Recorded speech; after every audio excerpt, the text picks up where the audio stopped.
Nascimento da Igreja Messiânica Mundial. Por que foi criada a nossa Igreja? Ao examinarem a cultura moderna, que há milhares de anos a humanidade vem edificando com incansável esforço e dedicação, todos ficam encantados ante o seu aspecto esplendoroso e seu incrível progresso aparente. É desnecessário dizer que os homens da atualidade louvam e tecem os maiores elogios a essa cultura. Entretanto, ao observarmos o outro lado, isto é, o seu conteúdo, deparamo-nos com algo inesperado. Ele é exatamente o contrário da parte exterior. O que se opõe a esta é naturalmente o campo espiritual, em que não se vê nenhum progresso, podendo-se até pensar que os homens da antiguidade eram melhores. No presente, se pesássemos em uma balança o bem e o mal que existem no coração dos seres humanos, veríamos que, infelizmente, o mal tem muito mais peso. A influência maléfica que tal realidade exerce sobre a sociedade humana é muito maior do que poderíamos imaginar. Isso se torna bem claro ao constatarmos que a guerra, o maior dos sofrimentos humanos, a doença, a pobreza, o crime, as calamidades naturais, enfim, todas as ocorrências desagradáveis, ao invés de diminuírem, tendem a aumentar. Assim, é estranho que a cultura espiritual não acompanhe o progresso da cultura material e as pessoas não manifestem nenhum questionamento a respeito. Pelo contrário, vão se deixando inebriar pela cultura material, incrementando-a cada vez mais.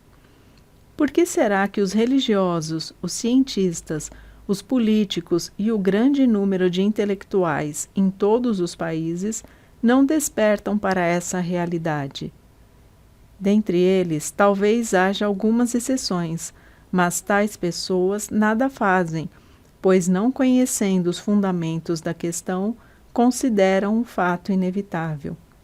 Parece que elas estão resignadas, acreditando que se trate de uma condição inata da humanidade. O principal desejo do ser humano é ser feliz, e ele veio empregando toda a sua inteligência, utilizando-se dos mais diversos meios para concretizá-lo. Sem dúvida, esse desejo se tornou uma utopia, a aspiração de um mundo ideal. Nesse sentido, inicialmente, a humanidade procurou apoio na religião. Como a possibilidade de atingir seu objetivo unicamente pela religião tornava-se pequena, procurou alcançá-lo mediante a educação, a moral, a filosofia e outros meios surgidos na China e no Ocidente a partir da Idade Média. Na China apareceram sábios como Confúcio, Meng Tzu e Zhu Xi. No Ocidente, educadores e filósofos como Sócrates, Kant, Hegel e outros. Logicamente, a humanidade depositou suas esperanças nesses meios. A partir do século XVII, porém, começou a se destacar no Ocidente a ciência materialista, e reformas gradativas foram ocorrendo em todos os setores. O desenvolvimento da civilização mecânica deu origem à Revolução Industrial, e o mundo inteiro ficou encantado com a ciência. Assim, ao invés de continuar seguindo caminhos longos e tortuosos como os da religião e da moral, considerou-se que, para aumentar a felicidade do ser humano e construir o mundo ideal, não havia meio mais eficiente que a cultura científica, visível, palpável e comprovável, o que é compreensível. Além do mais, constatando que quanto mais adiantada é a cultura de um país, mais rico e próspero ele é, mais armamentos esse país possui, mais abençoada é a vida de sua população, mais ele é respeitado pelo mundo, chegando seu poder a influenciar as nações vizinhas, os países, disputando entre si, procuraram imitá-lo. Em vista disso, a cultura científica foi evidenciando um rápido progresso, até chegar ao estágio atual. Uma vez que a humanidade se deslumbrou demasiadamente com ela, depositando-lhe excessiva confiança, seu lado espiritual acabou enfraquecendo e seus preceitos morais decaíram.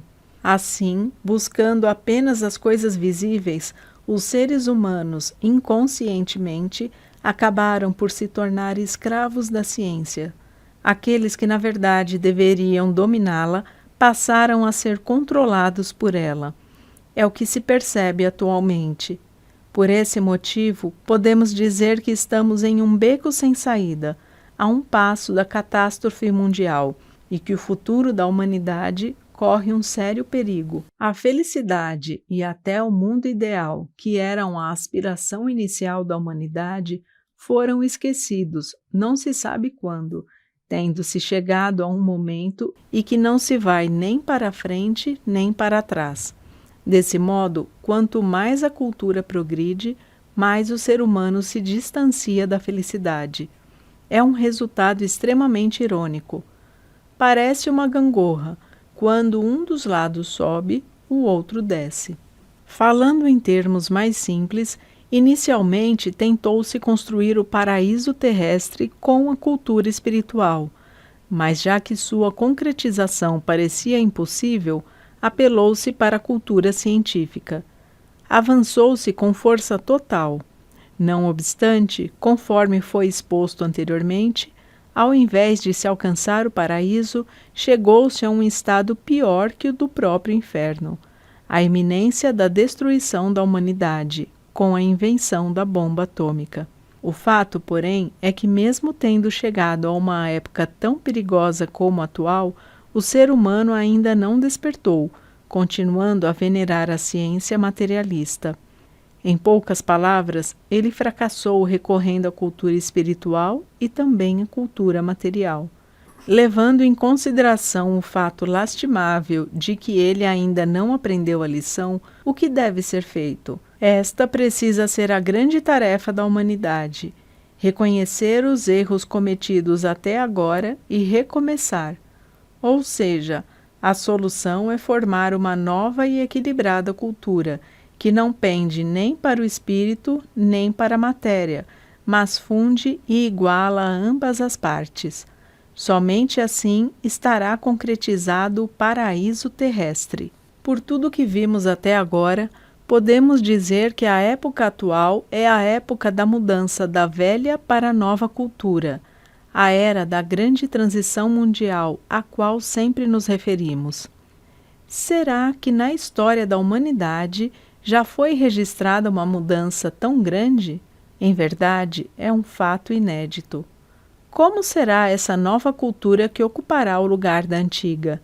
Incontestavelmente, trata-se de algo que não pode ser compreendido pela inteligência do homem contemporâneo, ainda que em pequena parcela. E quem se encarregará de criá-la? Neste contexto, independentemente de crermos ou não, é imprescindível admitir a existência do ser conhecido como Deus. Por conseguinte, darei explicações a respeito. Embora digamos simplesmente Deus, na verdade existem vários níveis: superior, médio e inferior, com inúmeras funções. O shintoísmo admite a existência de uma infinidade de deuses. Até hoje, quando se fala em Deus, pensa-se no monoteísmo cristão ou no politeísmo shintoísta. Entretanto, ambas as visões são parciais. Na verdade, existe um único e verdadeiro Deus que se subdivide, transformando-se em vários deuses. Por esse motivo, ele é um e muitos ao mesmo tempo. Cheguei a essa conclusão após longos anos de pesquisas sobre o mundo divino. Trata-se de um pensamento que já existia, mas parece que não se conseguiu dar mais explicações a respeito. Até aquele Deus que veio sendo adorado como supremo está abaixo da segunda classe. Deus está muito além e só veio sendo venerado de longe pela humanidade. Quem é ele, então? Não é outro senão o mais elevado dos deuses, ou seja, o Supremo Deus, aquele a quem os povos se referem como Jeová, Logos, Deus, Tentei, Mukyoku, Cristo, Messias. O objetivo de Deus é a construção do mundo ideal, de perfeita verdade, bem e belo, e para tanto era necessário que todas as condições fossem preenchidas. Ele estava aguardando o tempo certo. Essa hora chegou, é a época atual. Sendo assim, é preciso, antes de mais nada, que a humanidade se conscientize disso e que se processe a revolução espiritual de cada indivíduo. Darei uma prova do que escrevi anteriormente. Nos Estados Unidos, começou a usar-se ultimamente a expressão Estado Mundial, World State. Não é preciso nem dizer que esta união representa o mundo ideal e que a civilização material se desenvolveu a ponto de torná-lo possível. Afinal, por mais que se fale em construir o paraíso terrestre, se a cultura for de baixo nível, se os povos e os países estiverem isolados uns dos outros e os meios de transporte forem precários, o mundo não terá transparência e não se conseguirá alcançar uma coesão do pensamento da humanidade, que é o fundamental. Visto que finalmente chegamos à época da criação da nova cultura, é preciso conhecer de antemão como se caracteriza a magnífica concepção desta nova cultura. Para tal, Deus se utiliza de um ser humano como seu instrumento e, naturalmente, realiza sua grandiosa obra. Considerando que a pessoa escolhida sou eu, não é nada difícil entender a razão pela qual a Igreja Messiânica Mundial foi criada. Deus revela-me a todo instante o plano do paraíso, e eu o ponho em prática conforme suas ordens. Ao mesmo tempo, o que houver de útil na velha cultura será mantido, e o que não o for, ele o reformará, tornando-o útil. Este é o grande amor de Deus. Fora isso, o que não puder ser aproveitável, infelizmente, será eliminado para sempre. E o que é isso senão o juízo final? Realmente constitui um motivo de gratidão e também de temor. Lamentavelmente, embora eu apresente os fatos tal como eles me foram revelados por Deus, os materialistas os interpretam de forma herética, atacando-me com severas críticas.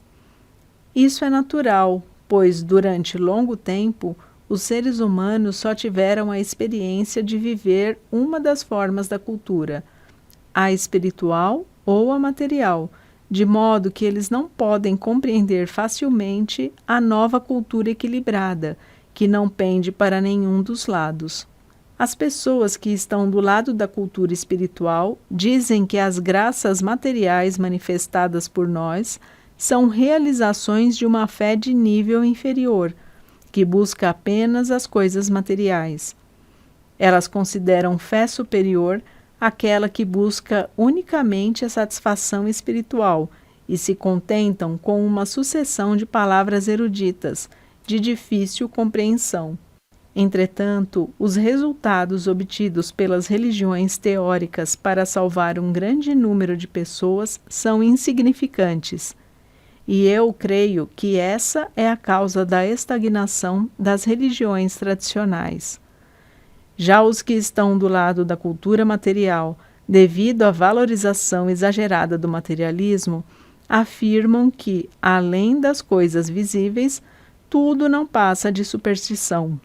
Naturalmente, não vêem motivos para crer na existência de Deus. E o pior é que, sobretudo entre a classe dirigente e a classe intelectual do Japão, é grande o número de pessoas com essa postura. Assim, elas enxergam nossa igreja como supersticiosa e opõem-se a ela, escrevendo sobre ela ou atacando-a verbalmente. Os mais extremistas chegam a pedir que o povo se acautele e que evite aproximar-se dela. Influenciado por essa atitude, o grande público não consegue compreender o que realmente somos e tende a hesitar em nos conhecer. Consequentemente, a maioria dos intelectuais, sem o saber, constitui um obstáculo para a nova cultura. Sempre que nasce algo novo, fatalmente surgem opositores. Isso se verifica tanto no Ocidente como no Oriente. Podemos dizer que é a triste predestinação de todos os anunciadores de uma nova época. O mais engraçado é que, quando advém uma teoria de nível não muito superior ao da cultura vigente, os intelectuais a exaltam. Isso ocorre porque as pessoas que receberam uma educação representativa da cultura tradicional têm maior facilidade para entender teorias desse nível. Os detentores do Prêmio Nobel enquadram-se em tal categoria. Todavia, quando surge uma teoria muito elevada, distante do nível cultural da época, os intelectuais, por não a compreenderem de forma alguma, consideram-na herética, combatem-na e tentam neutralizá-la. Isso também se evidencia na Europa, conforme podemos constatar pelos sofrimentos infligidos a precursores como Jesus Cristo, Sócrates, Copérnico, Galileu, Lutero e outros. A teoria exposta por mim é muito mais inovadora que a desses precursores, adiantada 1 ou 2 séculos em relação à época atual, e por esse motivo as pessoas que a ouvem pela primeira vez e aquelas que estão presas à cultura tradicional ficam boquiabertas e não pensam em analisá-la devidamente, simplesmente rechaçam-na, afirmando de forma taxativa que se trata de mera superstição. Reflitamos. Se ela não passa de uma teoria excêntrica, por que será que, sem sofrer o menor abalo, nossa Igreja continua se expandindo, embora receba tantas censuras e ataques e seja reprimida pelas autoridades? Deve existir alguma razão. Não sei quantas vezes ela percorreu caminhos espinhosos e atravessou chuvas de flechas. Apesar de tudo, a obra de construção do paraíso terrestre está avançando bem mais rápido do que se esperava. Inegavelmente, isso é de difícil compreensão pela lógica humana. O fato é que, uma vez se tornando membro da Igreja Messiânica Mundial, qualquer pessoa consegue manifestar um poder semelhante ao do fundador de uma religião. Um simples fiel manifestar milagres é coisa mais do que comum em nossa Igreja. São maravilhosas graças recebidas nesta vida. Ao mesmo tempo, por meio de nossos ensinamentos, esse fiel consegue captar a essência da vida, despertar para a verdade, melhorar sua vida cotidiana e ficar mais alegre. Sustentado por inabalável fé, pode até mesmo vislumbrar o futuro. Assim, ele passa a viver com verdadeira paz interior. A prova mais evidente é que, com o decorrer do tempo, seu semblante melhora. Isso se verifica porque, uma vez que o sangue é purificado, a saúde aumenta, desaparecem as incertezas quanto ao futuro, o caráter se eleva e esse fiel se torna uma pessoa virtuosa. Dessa forma, ganha maior confiança de terceiros e por eles é amado e respeitado. A condição fundamental para se construir o paraíso terrestre, objetivo de nossa religião, é que o indivíduo se eleve e adquira a qualificação de um ente paradisíaco. Como o mundo é uma coletividade formada por indivíduos, se o número de pessoas com essa característica aumentar, obviamente surgirá o paraíso terrestre, por Meishu Sama, em 20 de novembro de 1950, Luz do Oriente.